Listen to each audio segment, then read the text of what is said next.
शौकी चंगड़ और उसका भतीजा हसीब उर्फ हनी, ये दोनों कातिल हैं। इस हकीकत के बाद हो सकता है शायद हमारे ऊपर हमला हो जाए, हमें धमकियां आने लग जाएं। ये दोनों भाईजान इकट्ठे भागते नजर आ रहे हैं। भाई नजर आ रहा है, सीसीटीवी फुटेज भी सामने आ गई है। एफआईआर में बंदा नामजद मुलजिम है। शायद ऑफिस से बाहर निकले और हम लोग गायब भी हो सकते हैं। अस्सलाम वालेकुम नाज़रीन, मैं हूं आपका मेजबान आसिफ मुगल और आप देख रहे हैं मशरिक डिजिटल। नाज़रीन, कुछ अर्सा कबल सानेहा मॉडल टाउन सगे भाई ने ही भाई को कत्ल कर दिया।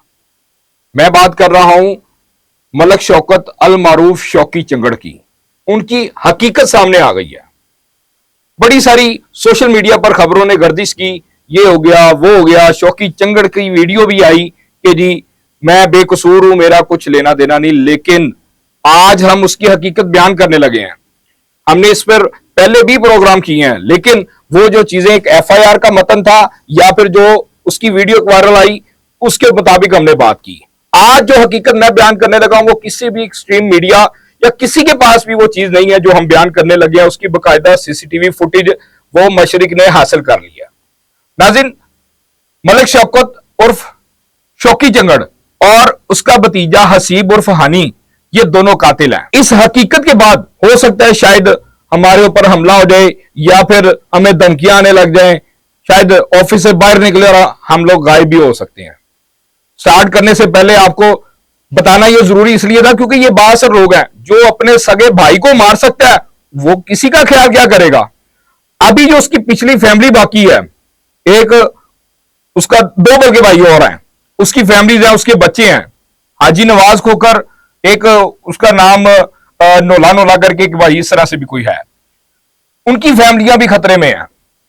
हाजी नवाज खोकर और उसके बच्चे वो भी बड़े मशहूर हैं, सज्जाद उर्फ शाजू चंगड़, ये लोग भी खतरे में है क्योंकि इनकी लड़ाई चल रही है जायदाद की, पैसे की, जो कि पैसा एक हाथ की मैल है, इधर ही रह जाना। लेकिन अफसोस की बात है कि ये लोगों ने अपना दीन ईमान हर चीज पैसे को बनाया हुआ। इनकी इतनी हवस है कि पैसों की हवस खत्म ही नहीं होती। हम आगे की बात स्टार्ट करते हैं। हमारे साथ असलान तैमूरी साहब मौजूद हैं, इनसे जानते हैं कि ये जो हकीकत है, जो वीडियो फुटेज आई है, वो क्या कहती है। जी अस्सलाम वालेकुम। वालेकुम सलाम आसिफ, क्या हाल है? ठीक हो? अल्हम्दुलिल्लाह भाईजान, आप सुनाएं, आप ठीक हैं? अल्हम्दुलिल्लाह। अच्छा अस्लान साहब, ये जो टाउनशिप वाली शौकी चंगड़ की जो वीडियो आई है उसके अंदर मारने वाले दो लोग हैं, हसीब और शौकत उर्फ शौकी चंगड़। ये दोनों भाईजान इकट्ठे भागते नजर आ रहे हैं। अच्छा, ये ना फुटेज जो है ना, सीसीटीवी फुटेज आई है। इस सीसीटीवी फुटेज में कहीं नजर नहीं आ रहा कि मलक शौकत चंगड़ और शौकी चंगड़ और हनी ने फायरिंग की है जी। लेकिन इस सीसीटीवी फुटेज ने इस सारे वाकया के ताने बाने खोल दिए हैं। बिल्कुल। क्यों खोल दिए हैं कि आपको याद होगा कि जब ये वाकया हुआ था तो ये वाकया वायरल भी खुद सबसे पहले अपनी ज़द आम पर जो लेके आए थे वो मलक शौकत और शौकी चंगड़ लेके आए। बिल्कुल ऐसे ही है। उन्होंने वीडियो वायरल की, उन्होंने कहा जी मेरे घर पर फायरिंग हो गई है, हमारी फैमिली में फायरिंग हो गई है, मेरा भतीजा है हनी खोखर, उसने सबको फायर मारे हैं, मेरा बेटा भी जख्मी हो गया, मेरी बीवी भी जख्मी है। बड़ा जज्बाती किस्म का इनका एक लंबा चौड़ा वीडियो बयान था और मैं भी जख्मी हुआ हूँ जी जी। और हमारा इसमें कोई कसूर नहीं है, हमारा कोई ताल्लुक वास्ता नहीं है, जो किया है हनी ने किया है। ये बात सामने बिल्कुल ऐसी है। अब होता क्या है कि जब सीसीटीवी फुटेज सामने आई है, अब उस सीसीटीवी फुटेज में हनी वहां से उतरा है उस घर से जहां पर ये फायरिंग का वाकया हुआ है। मोटरसाइकिल स्टार्ट की है उसने, पीछे उसके मलक शौकत चंगड़ जो सफेद कपड़ों में मलबूस है वो बैठा है और वो दोनों निकल गए हैं। अब जब वो दोनों निकल गए, उनके पीछे शौकी चंगड़ का जो बेटा है अब्दुल रहीम जी, वो भी बाहर निकला है और जो दूसरा बेटा है हमजा। अच्छा, इधर मुझे एक बात याद आई है। अब्दुल रहीम तो कहता है कि मुझे भी फायर लगा है, तो वो जो फुटेज के अंदर वो जो पिंक बॉक्सर पहने फिर रहा है वो इसका बेटा अब्दुल रहीम। बेटा अब्दुल रहीम है, वो फिर रहा है उस वक्त आपके सामने सीसीटीवी फुटेज में नजर आ रहा है। कहीं ऐसी है वो, उसकी माँ भी नीचे आती है, अपनी माँ को वो कहता है भी जाए जाए आप ऊपर जाए, इस तरह की कोई जो मतलब ये देखने में आता है, इस तरह की तो ये देखने के अंदर उसमें बाद में जब हमें उस वक्त पता लगा कि अब्दुल रहीम भी हॉस्पिटल में एडमिट हो गया था, इसके एक पेट पे फायर को छू के गुजरा था, कोई हाथ पे लगा हुआ था, जख्मी नजर आ रहा था, उसमें टी शर्ट हुई थी हॉस्पिटल में, तो उसमें वो बिल्कुल ठीक नजर आ रहा है सीसीटीवी फुटेज में। एक तो ये इंकशाफ है कि इस वाकया के वक्त अब्दुल रहीम जो है वो बिल्कुल दुरुस्त हालत में था। दूसरा ये कि जो शौकी साहब कह रहे थे कि जी मेरे वो हनी ने फायर मारे और वो फरार हो गया, भाग गया, मैं रहा था, तो शौकत साहब उसी के साथ मोटरसाइकिल पर फरार होते हुए नजर आ रहे हैं, जिससे साबित होता है कि मलक शौकत और शौकी चंगड़ और हनी ने मिल के जो है वो आजम को मर्डर किया है। अच्छा अरसलान साहब, आपने अपने पिछले जो हमारा पिछला प्रोग्राम था उसमें आपने कहा था कि शौकी चंगड़ असीब और फानी को कह रहा है कि आप सारा मलबा अपने पे अपने ऊपर ले लो। ये बात मेरी दुरुस्त साबित हुई मेरे ना? पे पहले भी मुकदमात दर्ज हैं। हाँ। बिल्कुल आपकी बात दुरुस्त होगी। अब क्योंकि अंदर से खबर आ गई थी मेरे पास बिल्कुल। कि ये काम शौकत ने और हनी ने मिलके किया है, जी। लेकिन चूंकि शौकी चंगड़ के अपने ऊपर 8-10 कत्लों के मुकदमे हैं, तो उसने कहा कि यार ये भी मेरे पे पड़ गया तो मैं मुसीबत में पड़ जाऊंगा। लेकिन पड़ वो फिर भी गया, क्योंकि आजम के बेटे ने, वो क्या नाम है मुदई लड़के का, जुहेब नाम है। सुहेब नाम है उसका, जुहेब। उसने जो एफआईआर लिखवाई है वो एफआईआर बिल्कुल दुरुस्त लिखवाई है और उसने ये बकायदा सीसीटीवी फुटेज से मैच हो रही है। मैच हो रही है बिल्कुल। इसीलिए उसने अब्दुल रहीम जो अब उसका कजन है, जो शौकी चंगड़ का बेटा है, उसके जख्मी होने का जिक्र उसने बिल्कुल दुरुस्त किया, एफआईआर के अंदर नहीं किया, क्योंकि वो उस वक्त बिल्कुल जख्मी नहीं हुआ था। जी जी। कैसे हुआ, क्या मामला तुम्हें है, ये तो मतलब पुलिस इन्वेस्टिगेशन करेगी। एफआईआर को मतलब किसी दूसरी तरफ उलझाने के लिए या मामला को सुलह की तरफ लाने के लिए हो सकता है कि क्योंकि ये लोग क्रिमिनल लोग हैं और क्रिमिनल लोग कुछ भी कर सकते हैं कि अपने बच्चों को लेकिन जख्मी आसिफ, करके। ये सीसीटीवी फुटेज इस बात की जो है वो गवाह है कि मलक शौकत का जो दिया गया वीडियो बयान है जी। वो बिल्कुल फेक था। बिल्कुल फेक था। हकायक यही है कि मलक शौकत खुद हनी के साथ मोटरसाइकिल पर फरार हुआ है और जो साथ लड़का, एक और तीसरा लड़का उनको फरार करवा रहा है, उसका क्या नाम है? हमजा नाम है। हमजा नाम है। वो भी शौकत का बेटा है। वो शौकत का बेटा है, मलक हमजा खोकर और नाम जो है अब्दुल रहीम है ये भी शौकत का ये बेटा भी है। शौकत का बेटा ये दोनों शौकत के बेटे हैं जी, ये दोनों तो शौकत शौकत के के बेटों ने उसको वहां से हनी के साथ उनको भगाया बिल्कुल। और खुद भी वहां पर गली में घूमते रहे, फिरते रहे। सीसीटीवी फुटेज में नजर आ रहा है तकरीबन बाकायदा 5 तौर पे। मिनट की तकरीबन 5 मिनट की फुटेज जी। है, ठीक है। उसमें अब्दुल रहीम मुसलसल नजर आ रहा है, अपनी बिल्कुल। माँ को भेज रहा है, वो इधर उधर भागता फिर रहा है, सारी लोगों को भगा रहा है, लोगों के ऊपर प्रेशर डाल रहा है कि कोई हकीकत ना बयान कर सके। लेकिन आसिफ, जब एविडेंस आ जाते हैं ना, अब पुलिस के पास भी सीसीटीवी फुटेज होगी। जी जी पुलिस डेफिनेटली। को भी पता होगा, इन्वेस्टिगेशन पुलिस को भी इस बात का पता होगा कि ये जो मामला चल रहा है ये क्या है, असल में हकायक हैं क्या। अच्छा, पुलिस की आपने बात की है, लेकिन पुलिस की तरफ से कोई भी ऐसा कोई रद्द-ए-अमल नजर नहीं आया, ना कोई मतलब कि आसिफ, रेड की सबसे गई, ना कोई मैं ऐसा। बताता हूँ आसिफ, मैं बताता हूँ आपको रेड कैसे की जाए।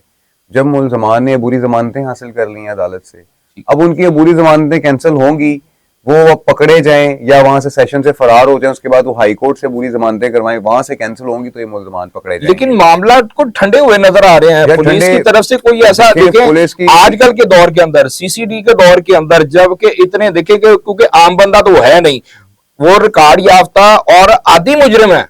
लेकिन सीसीडी का केस नहीं है, अब सीसीडी क्या करे? या तो ये शूटर के जरिए शूटिंग करवाई होती शौकी चंगड़ ने, ठीक है। तो सीसीडी ने पकड़ लेने थे शूटर भी और शौकी को भी। जी। वो मामला घर में बैठे हुए आपस में फायरिंग से हुआ है। अच्छा देखें, ये अब ये जो केस मौजूदा इन्वेस्टिगेशन हुकूमत डील है करेगी। भाईजान, जो मौजूदा हुकूमत है, ये नॉन लीग की तरफ से चेयरमैन भी है, तो आप क्या समझते हैं कि क्या कुछ सियासी प्रेशर नहीं है पुलिस के ऊपर? डेफिनेटली होगा सियासी प्रेशर। लेकिन एक बात मैं आपको बताऊं आसिफ, देखें ये जो 302 की एफआईआर होती है ना, जी जी। नामजद एफआईआर जो होती है, इस एफआईआर के अंदर पुलिस, आप मुझे बताएं, शौकी को और हनी को बेगुनाह लिख सकती है?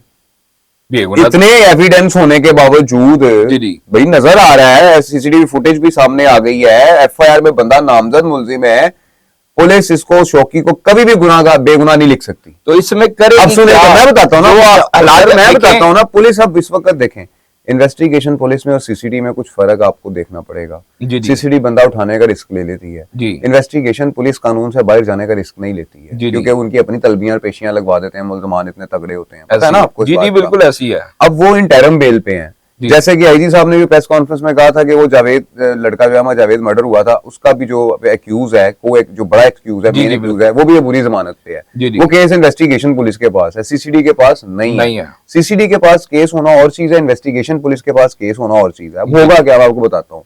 ठंडे हुए में है ना, अब सेशन कोर्ट में कितनी देर तक शौकी चंगड़ या हनी बुरी जमानत पे रह सकते हैं? सर देखें, जैसे कितनी देर? 302 है, कितना जितने मर्जी ताकतवर हो यार, गोगी तीफी से, अमीर मसब वगैरह से, ट्रका वाला ग्रुप से, इन लोगों से तगड़े हो सकते हैं ये लोग। नॉन लीग के साथ जो उनके ताल्लुकात जो भी है यार, बड़े दो सियासी बड़ी शख्सियत के सर मैं साथ आपसे उनके कह रहा हूं, ताल्लुकात। कुछ भी है, जी जी। अब बुरी जमानत का फायदा उनको उसी वक्त हासिल होगा, सियासी जमात उसी वक्त उनको फायदा पहुंचा जी। सकती है कि इधर वो बुरी जमानत पर है, दूसरी जानिब उनका पर्चा खारिज हो जाए। अच्छा, क्योंकि बात हमारी लंबी होती जा रही है, हमें आगे भी प्रोग्राम करने हैं, मुझे ये बताएं कि यार ये जमानतें खारिज होंगी, मैं बता देता हूँ, इनकी जमानतें खारिज होंगी, गिरफ्तार होंगे और वही उससे पहले नहीं हो सकते। आम रूटीन की बात वो 302 का मुकदमा भुगत के हाँ जी। और अपनी सजा काट के फिर वापस आएगा, फिर वापस आएगा, और फिर वही कत्ल-गारत करेगा, फिर अपना किसी दूसरे भाई को कत्ल करेगा। ये तो गवर्नमेंट को देखना चाहिए, जो उनके पीछे पुष्टपनाही कर रहे हैं लोग, उनको देखना चाहिए कि कितना कितना उन्होंने लोगों को फायदा दिया है, मंशे बम ने लोगों को कितना फायदा दिया हुआ है। तो उनके बड़े खास और बड़े मोहब्बत और प्यार वाले लोग हैं, इनको ऐसे कहां वो हिलने जुलने देंगे। लेकिन अगर आप दूसरी तरफ देखें तो भाईजान तीफी बट से खास नहीं है, यही तो मैं बात मैं कर रहा जो हूं बात कर रहा हूं तीफी बट से खास अगर नहीं है। तीफी बट को ये सजा दी जा सकती है तो देखें, तीफी बट ने अपने सगे भाइयों को नहीं मारा, बिल्कुल ऐसे ही है। तीफी बट ने इस तरह के काम नहीं किए, छोटे छोटे काम या जो अपने ही लोगों को मारना। यार आसिफ टेक्निकली बात आपको बता दी है, केस सीसीडी के पास नहीं है, जी। केस सीसीडी का है ही नहीं, केस इन्वेस्टिगेशन पुलिस का है। मतलब इन्वेस्टिगेशन पुलिस के ट्रायल इसमें अभी शुबात, लोग जेल जाएंगे। इसमें अभी ये शुबा है कि इसमें कोई और मजीद कत्ल भी हो सकते हैं। देखें बात यह है कि उनके खानदानी मामला है, जी जी। बच्चे को इंसाफ नहीं मिलेगा तो बच्चा क्या करेगा? देखिए बच्चा तो बेचारा डर के, जो मेरे जराए कहते हैं, बच्चा तो डर के बेचारा बैठा हुआ है। डर के ही जराइम होते हैं, लोग डर के ही जराइम कर देते हैं। जी जी जी। तो मैं यही आपसे कर रहा हूँ कि पुलिस को चाहिए, इन्वेस्टिगेशन पुलिस को चाहिए कि फास्ट ट्रैक पे इस केस को लेकर चले, 1-2 तारीखों में उनकी जमानतें खारिज करवाए, उन्हें गिरफ्तार करे, जेल भेजे, ताकि उसके अहले खाना को इंसाफ मिल सके। जेल भेजने से मुझे नहीं लगता कि ये सिलसिला रुकेगा।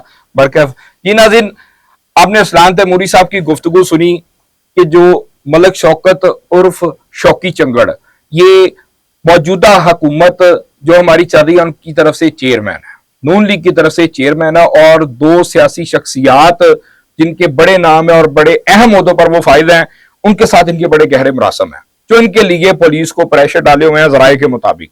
ठीक है, और आगे मजीद क्या होगा, जो इनकी फैमिलियां बची हैं, क्योंकि ये जायदादों की लड़ाई चल रही है, वहां पर मार्केट, दुकानें, घर जो भी था सब कुछ ये हथियाने के चक्कर में है। जराए के मुताबिक ये भी मालूम हुआ कि मलक आजम खोखर जो मकतूल है उसकी कोई केबल का भी काम था, वो केबल भी हथियानी थी इन्होंने, क्योंकि केबल से उनको को अच्छी खासी रकम आ रही थी, वो भी हथियाली इन्होंने, क्योंकि अब सारे उनके बच्चे तो वहां से। अच्छा एक चीज इसमें और मुझे बताएं, मुझे पता लगा है कि ये मलक आजम खोखर जो है, इसे फायरिंग करके जब मर्डर किया गया, उससे पहले इस पर तशद्दुद भी किया गया, क्या खबर आ रही है वो? ये भी जो है ना, क्योंकि कोशिश की गई थी, मैंने अपने जराये से पता किया था मेडिकल का, क्योंकि बात इसलिए नहीं की क्योंकि वो मेडिकल हमारे तक कभी आया नहीं, लेकिन जराये ये बताते हैं कि उनकी एक बाजू और एक टांग टूटी हुई है, फ्रैक्चर हुई है। इतना तशद्दुद वो कर चुके थे, उसके बाद फायरिंग हुई है। उसके बाद फायरिंग हुई है, पहले तशद्दुद हुआ है, मेडिकल में ये जराये बताते हैं कि आया, लेकिन हम ये बात तब खुलकर करेंगे जब वो मेडिकल आ जाएगा। अब देखें ना कि वो एक बात कर रहे थे कि जी वो मलक आजम ने हमजा को भी, जो इसका बेटा अब्दुल रहीम है, उसको भी फायरिंग करके मलक आजम ने जख्मी किया। वो तो सारी बात झूठी साबित हो रही है, सीसीटीवी फुटेज सारी झूठी साबित हो रही है। साफ नजर आ रहा है कि ये इसने जो अपना शौकी है और हनी, फाइनली ये दोनों मुलजिम ठहरे हैं। जी जी बिल्कुल, और साथ ही हमजा और अब्दुल रहीम भी उधर ही थे। सर वो देखें, वो तो बिल्कुल सही फुटेज तो दिखा रही है, फुटेज ने सारा जो है ना बांडा फोड़ दिया, सारा बांडा फोड़ दिया। ये नाज़रीन, सीसीटीवी फुटेज के बाद कोई ऐसी बात बाकी नहीं रहती कि ये क्या वाकया था, सारी हकीकत सामने आ गई। अब हमने देखना है अपने रियासती अदारों को, क्योंकि डीआईजी इन्वेस्टिगेशन जिशान रजा साहब और एसएसपी इन्वेस्टिगेशन नवीद साहब, ये दोनों बड़े काबिल ऑफिसर हैं। ठीक है, लेकिन बात वहीं पर आ गई कि सियासी मजबूरियां जो है ना, वो इन अफसरान को बेबस कर देती हैं। ये ऐसे बेबस होते हैं क्योंकि उनकी ताबेदारियां कर रहे होते हैं। कई सियासी शख्सियात की वजह से तो इनकी पोस्टिंग इनको मिली होती है, और सियासी पोस्टिंग के चक्कर में ये अवाम को मरवाते हैं, इसीलिए कत्ल होते हैं। इनकी नाअहली, इनकी बेबसी की वजह से कत्ल होते हैं। तो इस मामला पर देखेंगे कि जी उनके जो दूसरे 2 बाकी भाई और उनके जो बच्चे हैं, उनको भी जो है ना ये कत्ल करवाना चाहते हैं, या फिर ये शौकी चंगड़ का जो मामला है यहीं पर खत्म होगा। ये सियासी क्योंकि लोग हैं और बड़े असर सलूक वाले लोग हैं, जो उसका अपना सगा साला एक मंशा बम्ब, उसको भी कोई मतलब के तारुफ का मोहताज नहीं है, वो बड़ा नाम है वो भी।